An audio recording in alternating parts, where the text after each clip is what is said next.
Olá, um feliz sábado. Deus seja louvado por sua vida. Deus seja louvado por sua presença no início dessa semana de oração, buscando primeiro o reino.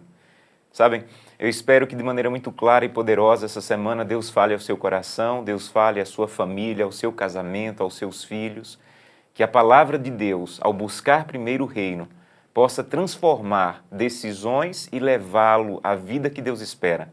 Estamos iniciando uma semana que eu creio que será muito especial. Teremos os sermões do pastor Stanley Arco, presidente da Divisão Sul-Americana. Teremos o sermão do pastor Marcos Bonfim, que é departamental de mordomia da Associação Geral. E uma semana de oração, ela é marcada não por quem vai pregar. Uma semana de oração ela é marcada pelas decisões que você irá tomar. Então deixa eu fazer o primeiro convite dessa semana. Prepare o seu coração através da oração. Peça a Deus para que de maneira muito clara e poderosa Ele fale ao seu coração durante toda a semana. Que a palavra alcance você, que a palavra transforme sua vida. Hoje nós vamos começar com o primeiro sermão da semana, neste sábado, e nós vamos falar sobre o plano de Deus, mesmo quando nós não entendemos os planos de Deus. Então, eu quero convidá-lo hoje a estudar a palavra de Deus, abrir a palavra de Deus comigo no livro de Apocalipse, capítulo 6. Você pode abrir a Bíblia, Apocalipse, capítulo 6, é o tema que vamos estudar essa manhã. Sabem, Apocalipse é um livro extraordinário e algumas pessoas encontram dificuldade de entender e compreender o livro. A dificuldade é porque algumas pessoas estão lendo o livro. E Apocalipse, Daniel também, são livros que você precisa estudar. E é o que nós vamos fazer hoje, estudar o livro e pedir a Deus que as lições que temos a aprender, Ele nos ensine de maneira clara e poderosa. Então eu quero convidá-lo, Apocalipse capítulo 6. Antes de lermos o texto bíblico, eu quero convidá-lo a fechar os olhos para fazermos uma oração. Vamos orar? Querido Pai, muito obrigado, Senhor, pela oportunidade de começarmos essa semana, permitindo que o Senhor fale ao nosso coração de maneira muito clara e poderosa. Santo Deus, que a Tua palavra alcance cada pessoa onde estiver, que a Tua palavra transforme, coloque ou retire do nosso coração o que for da Tua vontade. Fala ao nosso coração, o nosso desejo é que o início dessa semana e as bênçãos que teremos ao longo da semana possamos recebê-la já no começo dessa semana de oração. Te pedimos isso em nome de Jesus. Amém. Apocalipse, capítulo 6. Há várias maneiras de estudar o livro do Apocalipse. Uma das maneiras de estudar, por exemplo, é ter a noção de que o livro do Apocalipse está dividido pelas festas judaicas. Cada parte do Apocalipse corresponde a uma das festas judaicas. Começando ali com a festa da Páscoa e terminando com a festa das trombetas, quando Jesus Cristo irá receber os salvos para viver eternamente no céu. Uma outra maneira de estudar o livro do Apocalipse é ter a noção que o Apocalipse está dividido pelo santuário. Cada parte do livro corresponde a uma parte do santuário, começando no altar, quando o Cordeiro é apresentado no capítulo 4, e terminando no Santíssimo, quando estaremos na presença de Deus, do trono de Deus. Uma maneira de estudar o Apocalipse mais profunda é você comprar comentários da Casa Publicadora Brasileira e estudar a partir desses comentários. Você vai conseguir pegar a essência do livro. Mas hoje eu quero estudar o livro do Apocalipse de uma outra maneira com vocês. É com as perguntas do livro do Apocalipse. Eu não sei se você já percebeu isso, mas o livro do Apocalipse tem muitas perguntas e essas perguntas têm uma coisa muito curiosa sobre elas. Por exemplo, capítulo 6, Apocalipse capítulo 6, verso 10, diz assim: clamaram em grande voz, dizendo: até quando, ó soberano Senhor, santo e verdadeiro, não julgas nem vingas o nosso sangue dos que habitam sobre a terra? Aqui está uma pergunta interessante, porque aqui é o quinto selo, e pessoas que foram martirizadas, que sofreram por causa da verdade, que foram perseguidas e mortas, elas perguntam: Deus, até quando, Senhor? Senhor, até quando? Até quando nós vamos sofrer? Até quando vamos ser perseguidos pelo único motivo de sermos fiéis ao Senhor? Em algum momento da sua vida você já se perguntou até quando? Senhor, até quando? Até quando vou ter que procurar emprego? Até quando vou enfrentar problemas no meu casamento? Até quando, Senhor, vou enfrentar tantas lutas em casa? Até quando, Senhor, vou enfrentar a saudade, a doença? Até quando? E sabe o que é curioso das perguntas do livro do Apocalipse? É que a pergunta está aqui, mas a resposta não está aqui. Então, sempre que você encontra uma pergunta no livro do Apocalipse, você encontra a pergunta, mas se você continuar lendo, a resposta não está aqui. Quando alguém pergunta até quando, o que ele quer saber, na verdade, é uma data. Senhor, eu vou sofrer até quando? Me dê a data de quando o sofrimento vai acabar. Me dê a data de quando a dor vai acabar. Mas o livro não traz imediatamente a resposta. Passa, por exemplo, para o versículo 17, capítulo 6, verso 17. Porque chegou o grande dia da ira deles, e quem é que pode suster-se? Aqui está a pergunta mais uma vez, mas novamente não está a resposta. Porque o livro do Apocalipse foi escrito dessa maneira. A pergunta que você deveria estar fazendo é a seguinte: pastor, mas por que o livro do Apocalipse foi escrito dessa maneira? Por que tem a pergunta, uma pergunta importante, pertinente, e não tem a resposta? Não é que não tenha resposta no livro, entende bem isso aqui. A resposta existe no livro, mas a resposta não aparece no mesmo capítulo da pergunta. Esse é o interessante das perguntas do livro. A pergunta é feita no capítulo 6 e a resposta só vai aparecer no capítulo 14. O capítulo 14 é a resposta às perguntas do capítulo 6. A pergunta é: até quando, Senhor? E no capítulo 14, verso 15, diz que um anjo vai dizer àquele que está sentado sobre a nuvem: toma tua foice e colhe, porque a terra já está pronta para a colheita. Aqui está a resposta. Até quando vamos derramar lágrimas? Até quando vamos sofrer nessa terra? Até que Jesus Cristo receba esse anúncio do anjo. A terra já está pronta para a colheita. Nesse momento, nunca mais dor, nunca mais sofrimento, nunca mais morte. Você entendeu? A pergunta está no capítulo 6. A resposta só aparece no capítulo 14. Um outro exemplo, capítulo 13. O capítulo 13 é um dos capítulos mais importantes do livro do Apocalipse. O capítulo 13 é a união dos poderes do mal para perseguir, destruir, pisar a verdade. O dragão dá poder à besta do mar e à besta da terra que se unem para perseguir o povo de Deus. E no meio desse capítulo, que parece que quem está vencendo é o dragão, essa é a noção que se tem quando lê o capítulo 13, parece que quem está vencendo é o dragão. Tem uma pergunta muito importante, capítulo 13, verso 4. Abra sua Bíblia. Apocalipse, capítulo 13, verso 4. E adoraram o dragão, porque deu a sua autoridade à besta. Também adoraram a besta, dizendo: quem é semelhante à besta? E quem pode vencê-la, ou quem pode lutar contra ela? Isso não é uma pergunta séria e importante? Quem poderá vencer o dragão? Quem poderá vencer o poder do mal? Quem poderá vencer a besta? Eu não sei se você tem essa impressão, mas quando você olha para o mundo de hoje, parece que quem está vencendo é o dragão. Essa é a impressão que o capítulo 13 quer passar. É apenas uma impressão. Uma das atribuições que eu tenho no escritório onde trabalho da igreja é receber os pedidos de oração das pessoas nas redes sociais da igreja e distribuir por alguns grupos de oração. E às vezes eu estou lendo aqueles pedidos e eu me emociono. Tanto sofrimento, pessoas em divórcio, pessoas dizendo: olha, alguém da minha família se suicidou, estou desempregado. Esses dias nós oramos por uma família que, num período de 2 meses, 4 pessoas da família faleceram. Não dá a impressão de que quem está vencendo é o dragão? É esse o que o capítulo 14, o capítulo 13 quer afirmar. Mas é apenas uma impressão.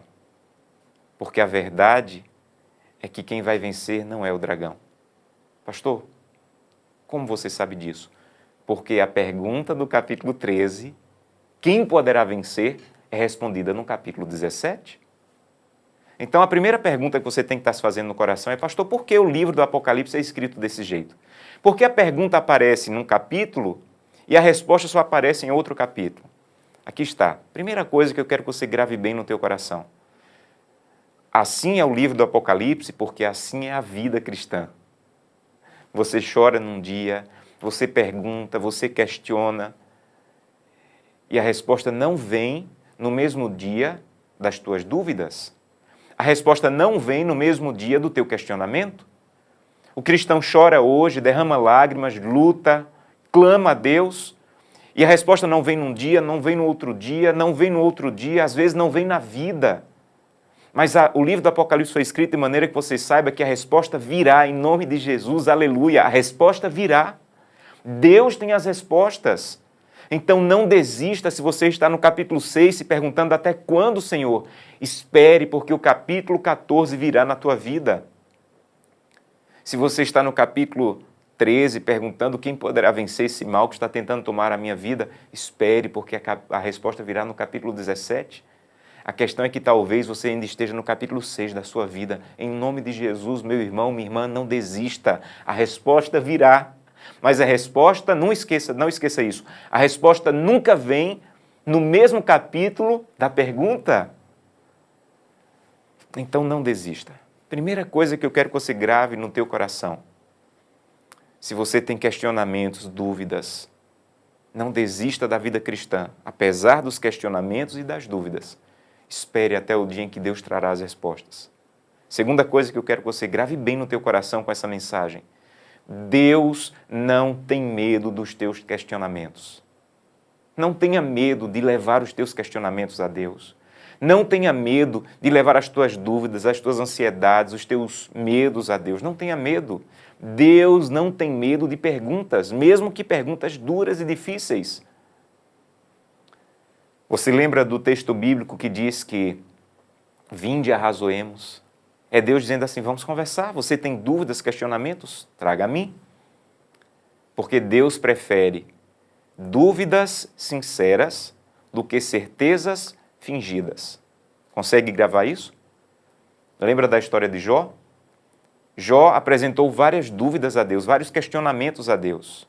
E os amigos de Jó eram cheios de certezas. Mas ao final do livro, Deus preferiu as dúvidas sinceras de Jó, os questionamentos sinceros de Jó, do que as certezas fingidas dos amigos de Jó. Então não tenha medo de apresentar os seus questionamentos e as suas dúvidas a Deus. Várias vezes na minha vida eu tive que fazer questionamentos a Deus. Várias vezes, quando eu perdi pessoas que queria, quando coisas que aconteceram na minha vida, eu tinha certeza que não estavam bem.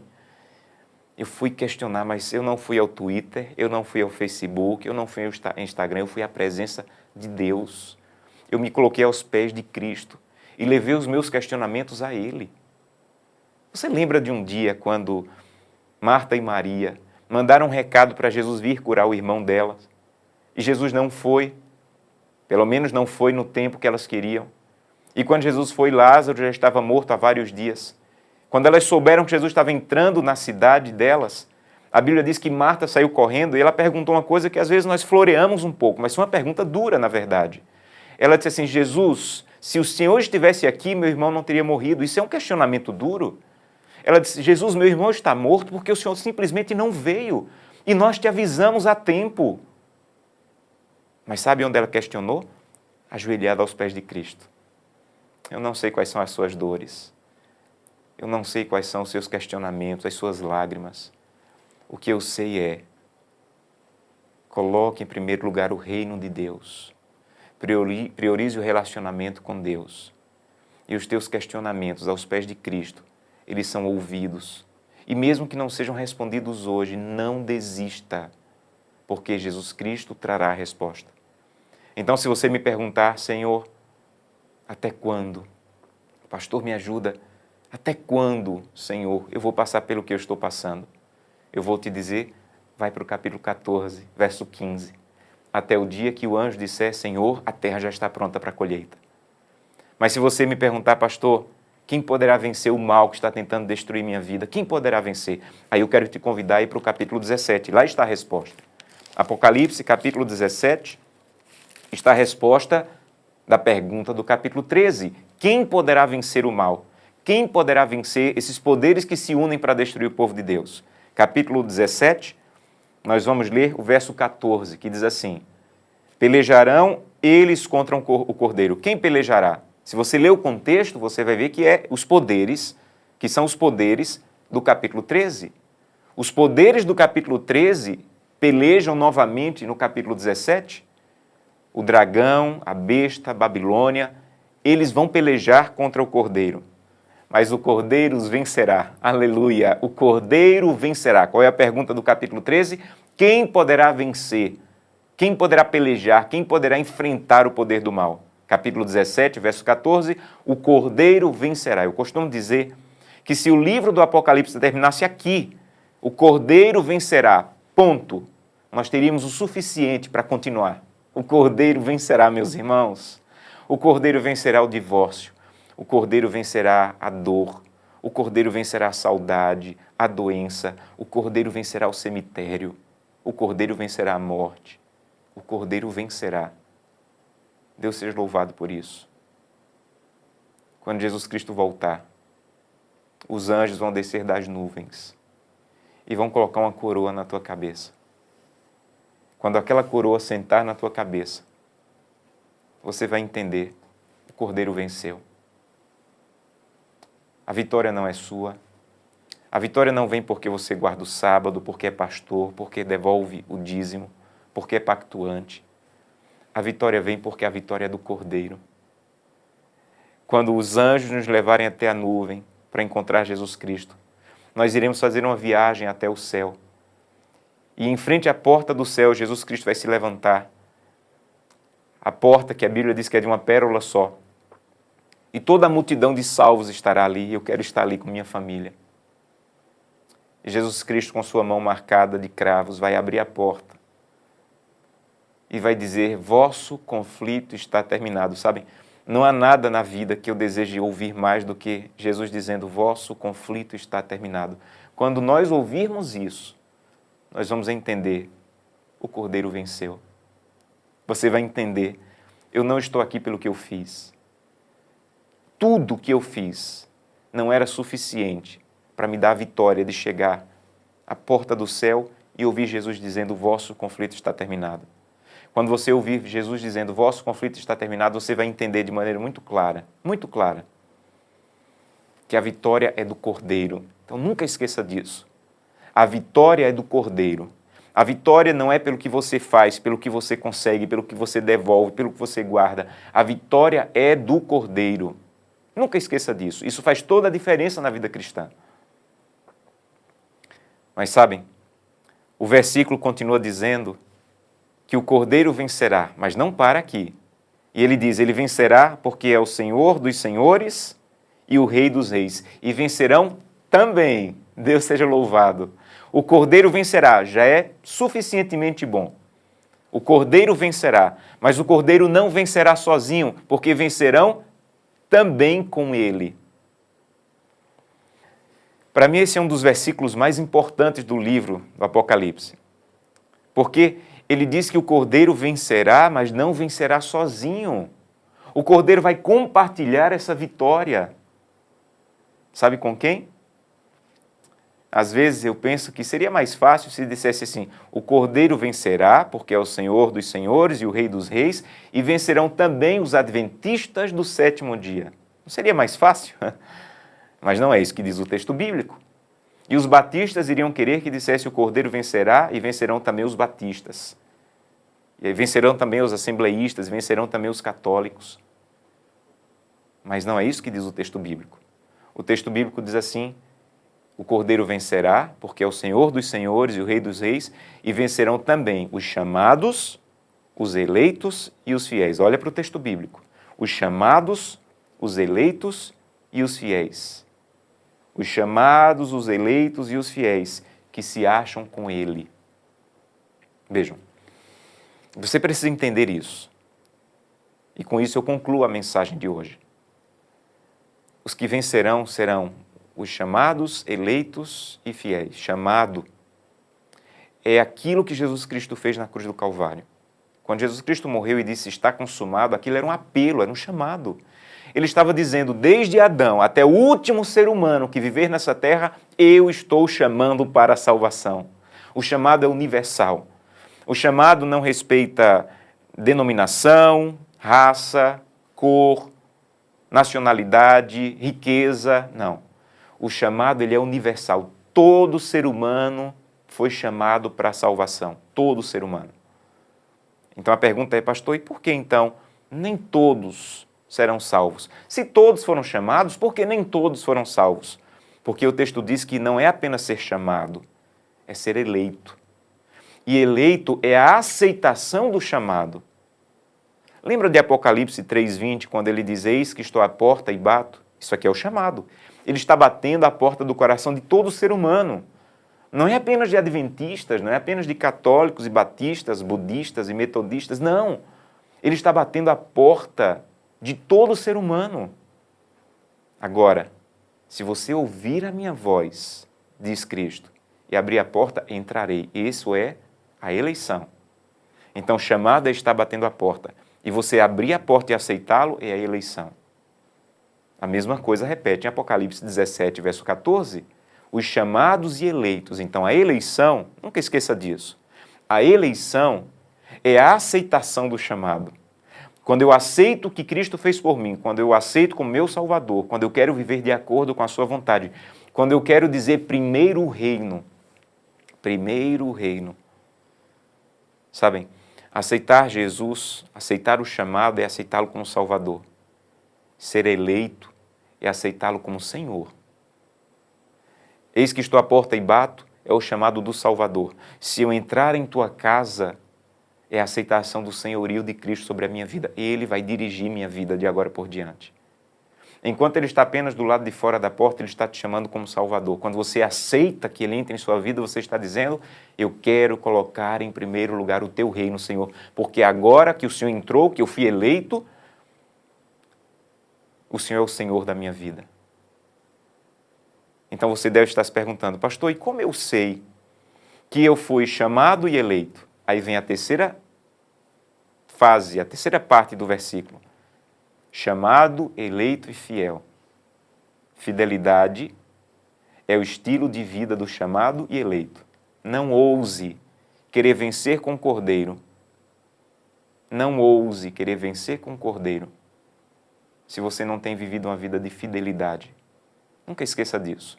A fidelidade é a maneira pela qual os chamados e eleitos vivem, na certeza de que o Cordeiro vencerá. Mas ele vencerá não sozinho. Ele vencerá com aqueles que o aceitarem como Senhor e Salvador. Diz que um dia, um garotinho estava lendo um gibi, uma revista em quadrinhos, do seu herói preferido, seu super-herói preferido. E ele estava lendo ali o gibi e na história o super-herói só apanhava, o super-herói só apanhava, o super-herói só era atacado. E ele gostava muito do super-herói, ele não estava conseguindo admitir que o super-herói só apanhava do vilão da história em quadrinhos. E disse que ele colocou o dedo ali no meio do gibi e foi lá para o final da história, para a última página. Quando ele leu a última página, ele viu que no final o super-herói derrotava o vilão. Aí ele sorriu, voltou para o meio do gibi onde tinha deixado o dedinho ali marcando, olhou bem para a cara do vilão na história e disse assim, você não sabe o que eu sei. Você não sabe o que eu sei. No final você vai ser destruído. Essa é a história da vida cristã. Se você está no momento em que está se perguntando até quando, Senhor? Se você está no momento em que está se perguntando quem poderá vencer o mal, você deve ter a certeza que o Cordeiro vencerá. Ao final, o Cordeiro vencerá. Se você ainda está passando por dores, lutas e sofrimento, em nome de Jesus não desista. O fim ainda não chegou, mas a vitória já está profetizada e garantida. O Cordeiro vencerá. Então, o meu convite para você hoje é dizer, Santo Deus, eu quero vencer com o Cordeiro. Porque eu quero aceitar o chamado, eu quero ser eleito e eu quero viver como um fiel. Eu quero viver como alguém que foi eleito. Eu quero viver como alguém que expressa o chamado e a eleição nas atitudes. Então entenda bem, tudo que vamos falar durante essa semana tem como base pilar essa ideia. Fidelidade é uma resposta ao chamado e à eleição. Você não devolve dízimos e ofertas, Você não guarda o sábado simplesmente porque está no estudo bíblico que você recebeu. Sabe por que você deve fazer isso? Porque isso é uma resposta ao que Cristo fez em sua vida. Ele te chamou, Ele te escolheu, Ele te elegeu para a salvação. Então viva como alguém que foi chamado e que foi eleito. E eu espero que ao longo da semana você reforce, reavive, reafirme essa decisão. Eu louvo a Deus porque muitas pessoas estão tomando essa decisão. Alguns meses atrás eu tive a oportunidade de conhecer uma família que decidiu firmemente tomar a decisão de honrar a Deus com tudo o que tinha, todo o seu tempo, honrar a Deus com seus recursos, honrar a Deus com sua vida. E eu passei uma parte do dia com essa família e fiquei emocionado. Eu costumo dizer que essa família daria para gravar um Provar e Ver inteiro só com a história dessa família.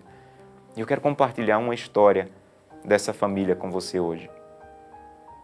Eles tomaram a decisão de que eles estariam sempre à disposição de Deus, quando Deus precisasse. Que sempre que a igreja, que a causa de Deus necessitasse, eles estariam dispostos a ouvir o sussurro de Deus, porque eles tomaram essa decisão de ser chamados, eleitos e fiéis. Um dia, ele tem várias lojas de imóveis e ele estava indo com um filho para conhecer o prédio que eles haviam comprado em uma cidade para estabelecer a loja de imóveis naquela cidade. Até aquele momento não havia loja de imóveis da empresa dele naquela cidade. E eles compraram um dos principais prédios da cidade. E quando ele estava a caminho para conhecer o prédio, ele perguntou para o filho: filho, nós temos igreja adventista nessa cidade? E o filho disse: não, pai, ainda não tem igreja adventista nessa cidade. Ele entrou no prédio, olhou o prédio, gostou do prédio e disse assim para o filho: filho, Deus está me dizendo aqui que esse prédio não tem cara de loja de imóveis. Esse prédio tem cara de igreja. Então, pega o documento, pega a chave, leve para a associação, porque aqui vai ser a igreja. Nós vamos procurar um outro prédio para ser a nossa loja. Sabe, isso aqui não é coisa de dizimista, ele já era dizimista. Isso é coisa de quem diz: Senhor, eu quero ser completamente fiel e quando o Senhor precisar, basta sussurrar, que eu vou ouvir o sussurro e vou fazer o que o Senhor me orientar. Isso é mais profundo do que simplesmente ser dizimista. Você entende? Talvez Deus queira começar a sussurrar. Você já devolveu o dízimo e a oferta esse mês, mas faz o seguinte: vai no supermercado, compra 1 ou 2 cestas básicas, porque eu vou te dizer a quem você deve entregar. Compra alguns materiais escolares, porque eu vou dizer a que criança você vai ajudar. Deus vai começar a sussurrar para os chamados, os eleitos e os fiéis, que querem dizer: Santo Deus, eu quero vencer com o Cordeiro, mas eu quero vencer como alguém fiel.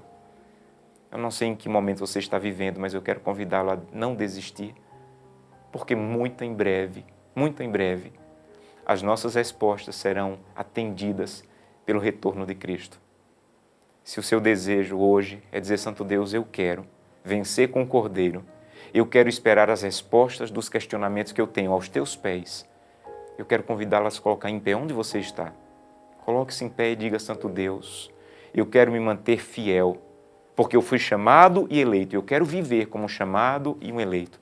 Se esse é o seu desejo, coloque-se em pé e eu quero orar por você, onde você estiver nesse momento. Coloque-se em pé. Eu não quero terminar sem pedir a bênção de Deus para a sua vida. Amém. Deus seja louvado. Vamos orar? Querido Pai, eu te peço que em nome de Jesus essa mensagem que um dia o Senhor colocou no meu coração possa atender às necessidades de milhares de pessoas que possam ter contato com essa mensagem. Mas o Senhor não conhece milhares, o Senhor conhece indivíduos. E o Senhor sabe sobre a vida da irmã Maria, que agora está perguntando: até quando, Senhor? O Senhor conhece a vida do Jorge e do Carlos, que estão dizendo: Senhor, quem vai poder vencer esse mal que está tentando destruir o meu casamento, a minha vida, os meus filhos? O Senhor está do lado daquela mãe que tem lágrima nos olhos porque os filhos estão distantes da igreja e ela percebe que Jesus está voltando e teme pela salvação dos seus filhos. Santo Deus, recebe o questionamento e as perguntas de cada um deles. mas dá para eles também a certeza de que o Senhor ouve e atende. E que logo, logo nós teremos as respostas para as nossas dores, dúvidas e lágrimas. E que devemos viver esperando a vitória do Cordeiro para que possamos vencer com Ele, sendo chamados, eleitos e fiéis. Que a nossa vida de fidelidade, Senhor, seja a prova conclusiva de que o Senhor é o Senhor da nossa vida. É o que te peço em nome de Jesus. Amém. Que Deus te abençoe.